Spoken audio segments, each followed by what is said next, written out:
저희 가정이 오클랜드를 떠나 목포에 온 지 1년하고도 5개월째가 접어듭니다. 두 누구도 상상하지 못했고 알지 못했던 일들이 일어난 것입니다. 하나님이 하시는 일은 참으로 크고 놀랍기만 합니다. 당시를 회상해 보면 전에 섬기던 교회나 가정적으로 참 중요한 그때 하나님이 그 타이밍에 부르셔서 말씀하셨습니다. 너 어떻게 할래? 기도하면서 하나님의 인도하심으로 목포까지 오게 되었습니다. 이렇게 짧은 몇 마디로 표현했지만 참 많은 일들이 그 속에서 있었습니다. 그때 큰 아이가 막 대학에 들어갔고 둘째, 셋째 아이들은 고등학교 3학년, 2학년이었어요. 아이들에게 정말 미안한 일이었습니다. 우리 뉴질랜드에서는 고3은 전학이 안 돼요. 그런데 그 아이들을 데리고 뉴질랜드 태어난 한국말도 서툰 아이들을 데리고 한국으로 온 겁니다. 미안했습니다. 코로나 3년 지나면서 그 아이들 온라인 수업 이제 지겹고 힘들어서 학교 간다고 신나했던 아이들 다시 온라인 수업으로 끌어들였습니다. 문화도 다르고 친구 하나 없는 이곳까지 데리고 왔으니 감사한 것은 그 아이들이 묵묵히 따라온 겁니다. 그러지 않았으면 참 힘들고 사투를 벌여야 했을지도 모릅니다. 왜냐 그거 말고도 넘어야 될 산들이 참으로 많았기 때문입니다. 제가 요즘 그 아이들을 보면 짠해요. 그래서 어깨를 두드려주고 아무 말 없이 그저 하나님께 간절히 기도만 합니다. 하나님 이들을 불쌍히 여겨주소서. 우리 큰 아이가 이제 갓 대학교에 들어갔으니 그 아이는 데리고 올 수가 없었어요. 떼어놓고 왔습니다. 그 아이 입장에서는 마늘 하늘에 날벼락을 맞은 거예요. 학교 적응하기도 전에 가족이 다 떠나간 거예요. 자기 버린 건 아닌데 여하튼 그렇게 됐어요. 그래서 홀로 서기를 하고 적응을 했습니다. 근데 그 아이가 하나님의 은혜로 열심히 혼자 버티고 공부하더니 이번에 오클랜드 대학에서 우리 독일 뮌헨 공과대학으로 교환학생으로 선발이 됐어요. 그래서 가게 됐습니다. 그래서 제가 교회 요청해서 그 아들과 함께 하려고 독일에 잠시 다녀옵니다. 그 아들과 대화도 좀 하고 교회 좀 데리고 가고 물론 교회 다녀요. 근데 독일 가서 교회를 좀 소개를 해주고 함께 독일을 여행하고 돌아올 계획을 하고 있습니다. 그 아이는 엄마를 좋아해요. 아빠는 별로 안 좋아해요. 근데 엄마는 못 가고 아빠만 가요. 인생은 만만치가 않습니다. 내 뜻대로 되는 일은 없어요. 제가 가면 그 아이는 할 텐데 그 아이와 함께 합니다. 이번에는 목사 자격이 아니라 오롯이 아빠 자격으로 아들 만나러 갑니다. 여하튼 그렇게 해서 저희 가족이 한국에 들어오게 됐어요. 저의 성격을 너무나 잘 아는 선배 목사님들이 저를 붙잡고 저에게 그런 충고를 하는 거예요. 3년 동안 아무것도 하지 마라. 주보 하나 바꾸지 마라. 그러면서 저의 성격을 너무 잘 아니까 신신당부하셨습니다. 제 목사 모르는 것이 있는데 한국 목회 만만치 않다. 옛날 같지 않다. 더 나아가 지옥도 고려해야 된다. 섣불리 뭔가 했단 큰 코 닥친다. 조심해라. 조언을 저한테 했습니다. 전쟁에 뛰어 들어가는 심정으로 저를 붙잡고 조언을 하시더라고요. 근데 제가 교회 와서요. 전적인 하나님의 은혜로 그리고 당회와 우리 성도님들과 함께 제가 어떤 일들을 진행하면 저의 서재에 다이어리가 5개인가 7개가 있어요. 제가 신방 노트가 다르고요. 교회 행사 노트가 다르고 저희의 목회 아이디어 뱅크 노트가 다르고 그래서 제가 교회에서 무슨 일을 할 때마다 제목을 쓰고 취지를 쓰고 동기를 쓰고 왜 하는지 그리고 장단점을 쓰고 결과에 대해서 기록을 하거든요. 제가 우리 교회에 와서 크고 작게 바꾼 게요 70여 가지가 많아요.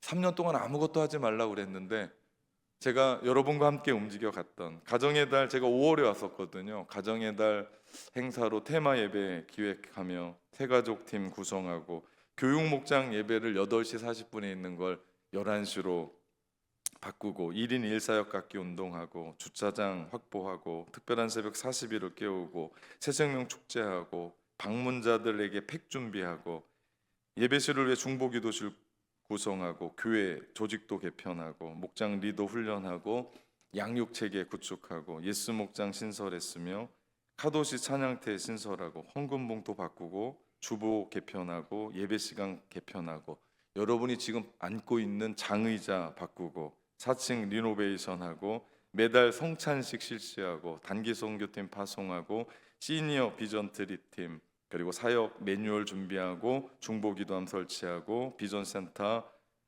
건립 선포식하고 비전센터 건립까지 크고 작은 일들을 해나갔어요. 넘어기다 보니까 야, 하나님이 하시는 일이 정말 놀랍다. 이 모든 것이 하나님이 하시는 일인 줄 믿습니다. 더욱이 묵묵히 따라와 주셨던 우리 성도님들 그리고 함께 지원해 줬던 당회가 있었기 때문에 이런 일들이 가능했습니다. 지난 금요일 온 세대가 함께하는 기도회 때 시니어 비전 트립 팀이 와서 이 자리에 나와서 간증을 했습니다. 얼마나 눈물이 나던지요. 너무 감사했어요. 그분들이 뭔가를 했다는 게 아니에요. 그분들이 갔다 왔다는 게 아닙니다. 하나님이 행하시는 일들이 너무나 놀라워요. 어떻게 이런 일들을 하나님께서 주관하시고 이끌어 가셨을까 생각만 해도 울컥합니다. 지금 교회는 비전센터를 건립하고 있어요. 공정률이 70에서 80% 올라왔습니다. 다음 주까지 우리 창틀 공사가 완료되면 이제 유리가 껴지게 돼요. 그리고 복합 판넬이 외벽에 붙게 되면 드디어 우리 전체를 감싸고 있는 아시바라고 하는 그 천조각들, 그 철근이 다 철거됩니다. 그러면 비전센터 외관이 고스란히 드러나게 될 겁니다. 제가 그때를 기대하면요 정말 가슴이 터질 것 같아요. 야, 너무 가슴이 뜁니다. 그러면서 11월 완공을 향해서 나아가고 있습니다. 제 또 다른 이름이 지교환이잖아요. 그래서 제가 공사하는 분들 만나면서 11월 말이다 그러면서 공사하는 부분을 독려하고 있습니다. 그래서 하루에 정말 5층까지요 몇 번씩 올라갔다 내려갔다 하는 줄 몰라요. 바카스 옆에 끼고 처음에는 저 사람이 왜 나한테 바카스를 주나 그랬는데요. 지금은 모든 업자들이 이제 저와 함께 대화도 하고 공정에 대해서 이야기도 하고 하게 됐습니다. 누가 알았겠습니까? 제가 오클랜드를 떠나서 우리 목포까지 와서 낙원교회에서 이렇게 사역할지 누가 알았겠습니까? 마침 하나님이 이때 우리 교회 가운데 불어주시는 성령의 바람을 탈지. 여러분 목회자도요 이런 것 기대하거든요. 성도들도요 그런 교회 기대하거든요. 그런데 다 때마다 철마다 그걸 할 수가 없어요. 근데 하나님이 이때 우리에게 불어주셨고 이때 우리 성도들과 함께 하나님의 나라를 실현하며 부흥케 하는 역사가 이때 있게 되더라. 이건 누가 하는 게 아니에요. 하나님이 행하시는 일인 줄 믿습니다. 그래서 너무 감사한 거예요. 내가 여기 있다라는 것 그리고 믿음의 성도들과 함께 있다라는 것 너무 신비하기도 하고 신기하기도 하고 너무 감사합니다. 하나님이 하시는 일은 놀라워요. 우리는 하나님의 계획을 다 알 수 없습니다. 그래서 우리 나름대로 계획을 세웁니다. 그리고 그 계획대로 우리의 삶을 하나하나 맞춰갑니다. 오늘 본문 말씀해 보니까 사도 바울도 복음을 전하기 위해서 선교 여행을 계획합니다. 바울에게 있어서 소아시아에 또 들어가기로 계획을 세운 거예요. 이번 들어가면 세 번째예요. 첫 번째 들어갔다가 돌아오면서 또 들렸다가 나오는 곳이었기 때문에 복음에 익숙했던 곳이었고 그 지역이나 사람들이나 그러니 다시 들어가면 더 잘할 수 있으리라고 생각했습니다. 그런데 문제는 사도 바울이 복음을 전하려고 했었던 계획과 하나님이 사도 바울을 사용하려고 하는 계획이 충돌하는 거예요. 맞질 않는 거예요. 갈등이 생긴 거예요. 그러면서 하나님께서 사도 바울의 그 계획을 막습니다. 6절 말씀해 보니까요. 성령이 아시아에서 말씀을 전하지 못하게 하시거늘. 우리 사도행전 지금까지 보면서 이 말씀은 처음이에요. 성령은요 길을 여셨고요 능력을 주셨고요 사람들을 세워갔고요 일으켰고요 파송하고요 보냈고요 성령이 어디에서 막았다라는 얘기는 처음입니다. 막은 적이 없어요. 참으로 신비한 것은 성령께서 친히 에베소를 향하여 서쪽으로 가는 길을 막으셨습니다. 세상이 막은 게 아니에요. 태풍과 같은 자연재해가 막은 게 아닙니다. 사도 바울을 그렇게 괴롭혔던 유대인들이 막은 것도 아니에요. 누가 막으셨다고요? 성령이 막으셨습니다. 이것 또한 기가 막힙니다. 오스왈드 챔버스가 쓴 순종이란 책이 있습니다. 정말 좋은 책이에요. 여러분 한번 사서 읽기를 권유합니다. 이 책에서 이런 말을 해요. 저는 점점 프로그램이나 계획을 세우는 것이 불가능해지고 있습니다. 그 이유는 하나님만이 계획을 세우시는 분이지 제 계획은 종종 하나님을 방해하는 성향이 있기 때문입니다.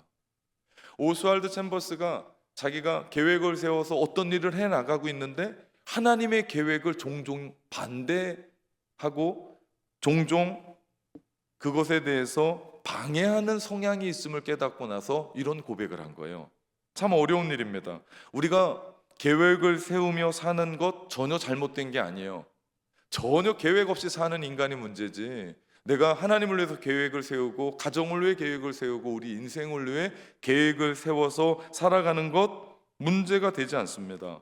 잘하는 거죠. 어떻게 보면 그것이 맞는 겁니다. 그런데 문제는 우리가 세운 계획과 하나님이 세운 계획이 딱 맞으면 좋은데 이게 맞지 않고 충돌을 일으키거나 갈등을 일으킬 때는 문제가 되더라.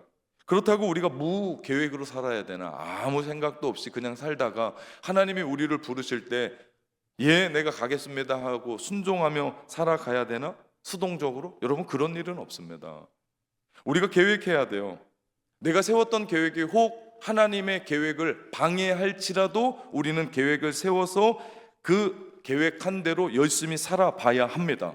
이유가 있어요. 우리가 하나님을 위해 계획을 세워봐야 하나님께서 우리를 향한 그 계획에 대해서 눈을 뜰 수 있게 되고 결국 우리가 그 하나님의 선명한 계획에 붙들려서 살 수 있기 때문입니다. 그렇기 때문에 우리가 어떻게 하나님을 예배할 건지, 내가 어떻게 하나님을 섬길 건지, 내가 어떤 하나님의 계획을 가지고 있어야 되는지 우리 가운데 선명하게 세워져 있어야 돼요. 그런데 사도 바울이 소아시아로 가려고 했었던 그 계획이 깨지고 나서 비로소 사도 바울이 하나님의 선명한 하나님의 뜻을 붙잡을 수 있었던 것처럼 성령이 막으셨단 말이에요. 성령이 막으셨으니까 어떤 일이 일어납니까? 성령이 여시는 것을 볼 수가 있었던 거예요. 우리 역시도 마찬가지입니다. 우리가 계획을 세워서 열심히 삽니다. 나름대로 삽니다. 그런데 성령이 멈추라고 얘기하고 성령이 막으실 때는요, 내 자존심, 나의 어떤 생각, 어떤 계획들이 아니고 나의 것들을 내려놓고 하나님의 것들을 붙들 수 있어야 돼요. 바울의 방황이 확신으로 바뀌어요.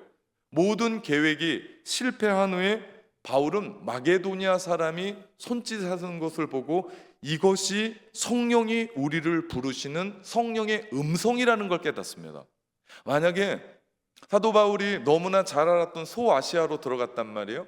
에베소에서 세 번째 들어가니 선교가 달라졌을 겁니다. 전도가 달라졌을 겁니다. 부흥을 막 하고 있는 거예요. 열심히 뭔가를 하고 있는 거예요. 사도 바울이 얼마나 열심히 했던 사람입니까? 그런데 그때 만약에 꿈속에서 마게도니아 사람이 손짓한들 이것이 성령의 음성이라고 깨닫고 그 에베소 사역을 접고 유럽의 첫 관문인 빌립보로 들어갈 수 있었겠나 생각을 해볼 부분입니다. 그런데 사도 바울이 해도 막았던 부분들, 성령이 막혔던 그 부분들, 막으셨던 그 부분 안에 사도 바울이 새로운 걸 깨닫고 하나님이 부르심에 대해서 눈을 뜨게 되더라. 바울의 뜻은 에베소였습니다. 그러나 하나님의 뜻은 마게도니아였습니다. 바울은 곧장 하나님의 뜻이라고 확정하지 않고 그 일행과 나눕니다. 신라와 함께 나눴을 겁니다.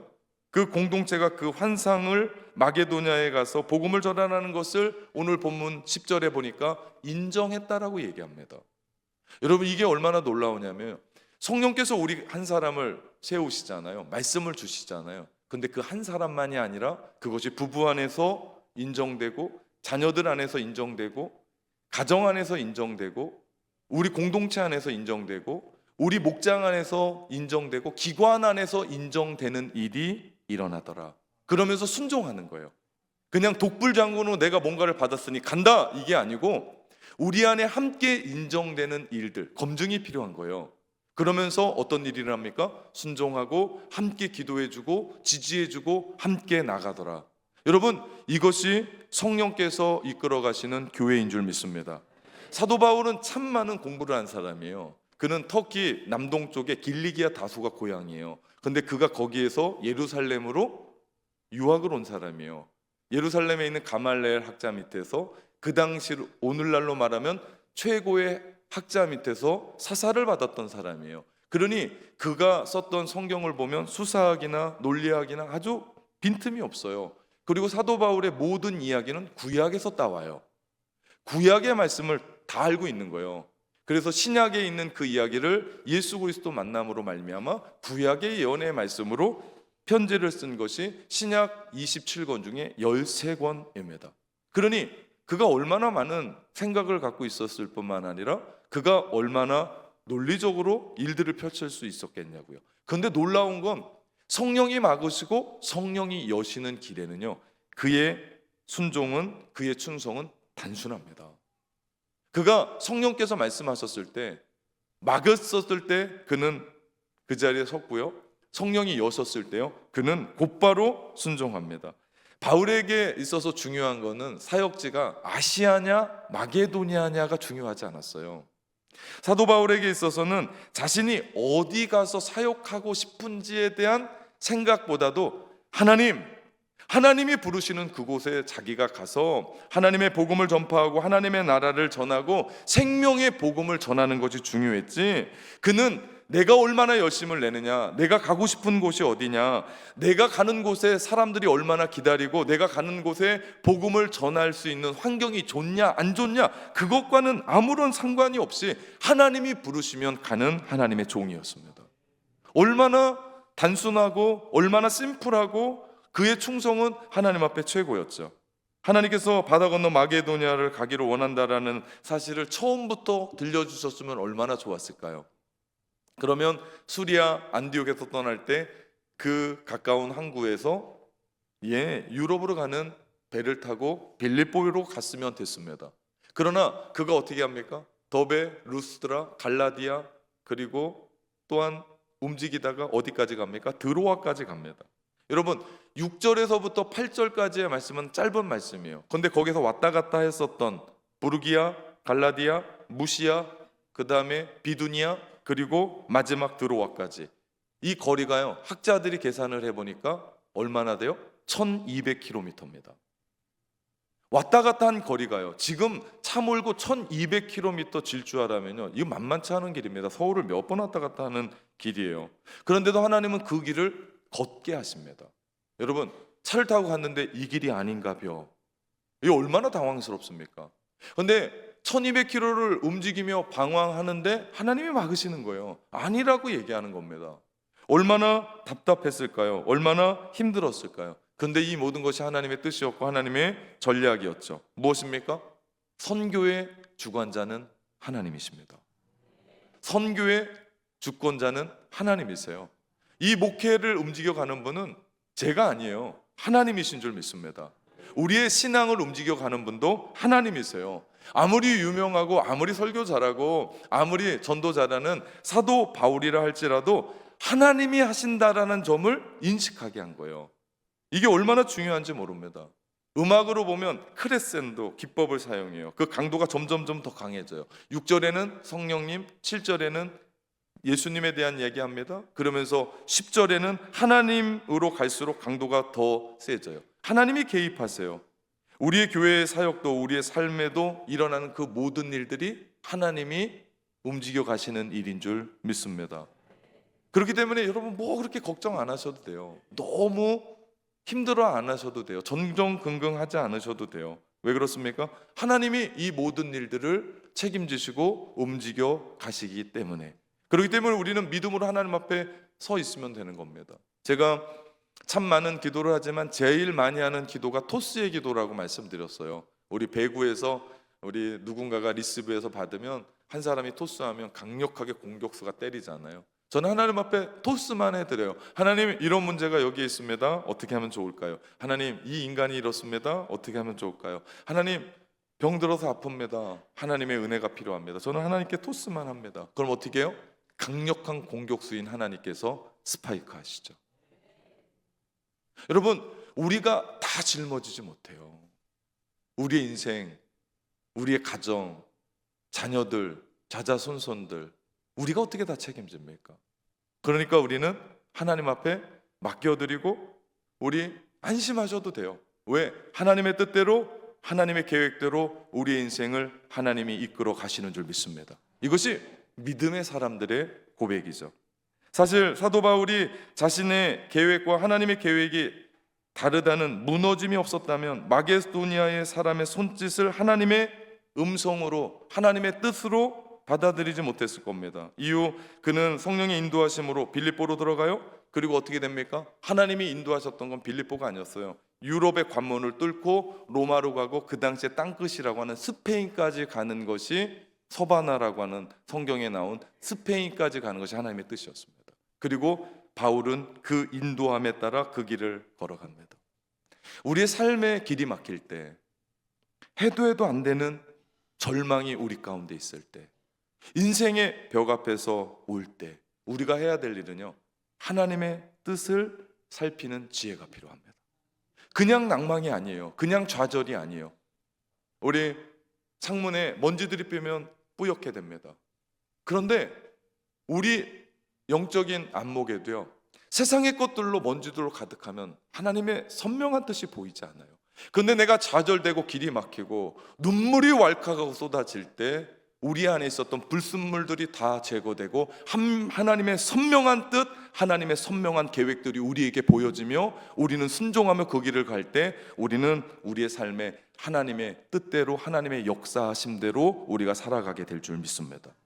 그렇기 때문에 정말 중요한 것은 지금 우리의 삶에 길이 막혔는지, 어려움이 있는지, 좌절이 있었는지, 실패가 있었는지, 이게 문제가 아니에요. 이건 누구나 있어요. 그런데 정말 여기에서 우리는 어떻게 해야 된다고요? 하나님의 뜻이 무엇인지, 하나님의 계획은 무엇인지. 제가 지금까지 담임 목사로서 사역한 기간이 22년째 갑니다. 어떤 분야에서 10년 하면 베테랑이 돼요. 전문가가 됩니다. 그런데 목회는 그런 일이 없어요. 그래서 그 목회 그만두고 그 원로 목사님들이 책을 쓰잖아요. 안 사요, 사람들이. 목회에는 노하우가 없어요. 현역에 있는 사람이 책을 쓸 때 그게 팔리지, 은퇴한 목사님의 책은 안 사요. 제가 20년 동안 다양한 사람들 만나보지 않았겠습니까? 이민교회 제가 섬기면서 한국에서는 만나지도 못할 만한 사람들, 재력가들, 정치적으로 움직여가는 사람들, 수많은 사람들 만나지 않았을까요? 20년 동안 제가 숱한 일들을 경험해보지 않았겠습니까?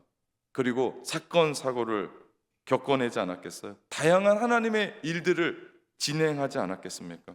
그런데 지금 일어나는 일은 또 달라요. 전혀 예상할 수가 없어요. 알 수가 없어요. 하나님이 불어주시는 성령의 바람, 이건 우리가 가늠할 수도 없고 알 수도 없어요. 그래서 목회가 신비해요. 그래서 저는 목회가 재밌습니다. 비전센터 건축, 저에게 처음 있는 일이에요. 전에 있었을 때 교회는 비전센터를, 건물을 샀어요. 돈 주고 건물을 사는 거랑 돈 주고 짓는 거는 전혀 차원이 달라요. 제가 전에 교회에서는 젊은 집사들 데리고 단기 선교 갔어요. 그리고 뉴질랜드에서 3시간 반 떨어져 있는 통가라는 섬에 가난한 장애우 가정을 위해서 집을 줘주고 그런 일들을 했습니다. 그런데 이제는 시니어들 모시고 비전 트립을 떠납니다. 완전히 색깔이 틀려요. 무슨 얘기입니까? 목회는 내 뜻대로, 내 경험대로, 내 노하우대로 할 수 있는 일이 아니라는 거예요. 이런 일련의 일들을 경험하면서 제가 계속해서 하는 일들은 저의 기득권을 내려놓고, 저의 경험했던 걸 내려놓고, 저의 노하우를 내려놓고, 고집스럽게 했었던 부분들을 내려놓고 하나님의 처사를 기다리는 겁니다. 하나님의 뜻을 기다리는 거예요. 하나님이 행하시는 일들을 기다리는 겁니다. 그러면서 그 일련의 과정을 통해서 저는 인내를 배워요. 하나님이 행하실 것을 기다려야 하기 때문에 내 뜻과 내 타이밍과 내 시간이 아니라 하나님의 타이밍과 하나님의 시간, 하나님의 뜻, 하나님의 계획이 여기에 이루어지게 하여 주옵소서. 그렇습니다. 지금 내가 생각해 보면 내 뜻대로 되어지지 않는 것이 축복이고 내 생각대로 되어지지 않는 것이 은혜였다는 거죠. 생각해 보면 아찔해요. 내가 원하는 대로 되어졌으면 어떻게 될 뻔했나. 우리의 가정이, 우리의 교회가, 이 땅이 내 마음대로 내 뜻대로 움직여 갔다면 여러분 좋은 결과가 있겠습니까? 아니요. 내 뜻이 좌절되고 무너지고 하나님의 뜻이 선명하게 드러날 때 그곳이 하나님의 나라고 우리는 하나님의 나라를 살아가는 거고 결국은 하나님이 영광 받으시는 줄 믿습니다. 그렇게 될 때 결국 하나님의 역사가 시작돼요. 이 모든 것이 은혜예요. 우리의 신앙생활도 다르지 않습니다. 여러분, 지금 여러분이 이렇게 살라고 지금 신앙생활 했습니까? 아니거든요. 우리는 좀 더 근사하고 좀 더 하나님의 뜻에 맞게, 그런데 우리의 육체가 또 상황과 환경이 안 되는 거예요. 신앙생활을 오래 하면 오래 할수록 하나님의 뜻이 우리 안에 선명하게 보이고 순종의 정도가 깊이가 다르고, 그러면서 우리가 정말 그런 삶을 살아갑니까? 우리가 너무 고집스럽진 않아요? 너무 내 아집에 가득 차서 내 자존심으로 살아가는 것 아닙니까? 하나님의 뜻과 나의 뜻이 다르다는 거 분명히 아는데 나의 고집이 그걸 못 내려놔요. 내가 지금까지 살아왔었던 그 일들이 나로 하여금 그것을 내려놓지 못하게 합니다. 내 뜻대로 되지 않았을 때 또 나는 분노합니까? 화를 냅니까? 짜증을 냅니까? 좌절하고 탄식하고 도망갑니까? 여러분 어떻게 반응합니까? 그때 우리는 믿음의 사람이라면, 그리고 여러 해 동안 우리가 신앙생활 함께 해왔다면 나를 향한 하나님의 계획을 인정하고, 하나님의 계획이라면 기꺼이 나의 자존심, 내가 가지고 있었던 기득권, 내가 지금까지 해왔었던 나의 생각, 나의 뜻 포기하고 하나님이 행하시는 일들을 보게 될 때 우리는 신앙의 성숙함을 보게 될 겁니다. 우리는 신앙이 성장해 가는 것을 보게 될 겁니다. 신앙의 깊이도 따라가게 될 겁니다. 결국 주님 닮아가게 될 줄 믿습니다. 여러분, 이런 일들이 우리 가운데 있어야 돼요. 이것이 신앙생활입니다. 그러면서 나의 계획을 내려놓고 나의 자존심 기꺼이 내려놓고 하나님의 뜻을 붙잡게 될 때 결국은 우리는 하나님의 다스리심, 주 다스리심의 하나님의 나라를 살아가게 될 줄 믿습니다. 사도 바울의 여정, 그의 뜻이 막혔을 때 하나님의 인도하심을 깨닫고 하나님의 뜻이 선명하게 보게 됐던 것처럼 그가 빌립보로 들어가요. 얼마나 놀라웠을까요? 마게도냐 사람이 손짓하는데 성령의 음성임을 깨닫고 함께 인정하고 그 안에 들어갔으니 확신에 차 있을 거 아니에요. 정말 가서 빌립보에서 전도를 했더니 사람들이 돌아오기 시작해요. 복음을 듣고 회개하고 주님께 돌아오는 사람들이 있기를 시작합니다. 그리고 기적과 이사가 일어나기 시작했어요. 그런데 웬일입니까? 그렇게 확신 있게 들어갔는데 그 기적으로 말미암아 바울과 실라가 빌립보 감옥에 갇히게 돼요. 이 정도 되면 사람이 실망되는 거 아닙니까? 인생의 밑바닥이라고 하는 감옥에 갇혔거든요. 빌립보 감옥이 얼마나 악명 높은 감옥이었냐면요, 그냥 죄 지은 사람을 감옥에 넣는 게 아니라 감옥에 들어가기 전에 정말 모진매를 때렸습니다. 거의 반 죽을 때까지.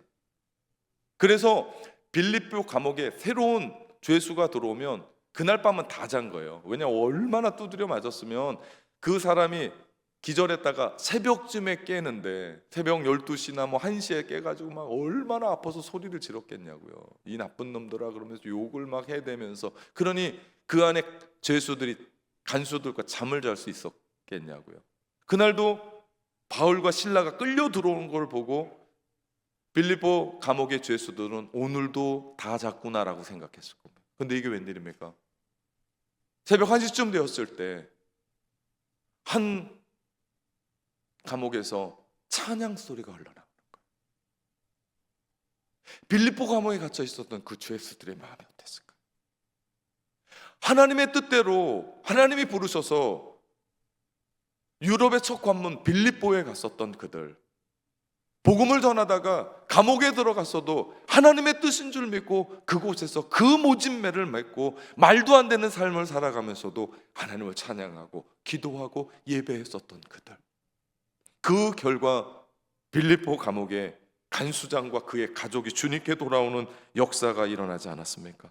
여러분, 성령이 막으실 때는 이유가 있습니다. 우리를 너무나 잘 알고 우리의 뜻대로 되어져 가는 게 아니라 성령이 막으실 때는 하나님께서 행하실 일들이 있다는 거죠. 그렇기 때문에 우리는 그분의 사역에 너무나 기대가 되는 거예요. 왜 그렇습니까?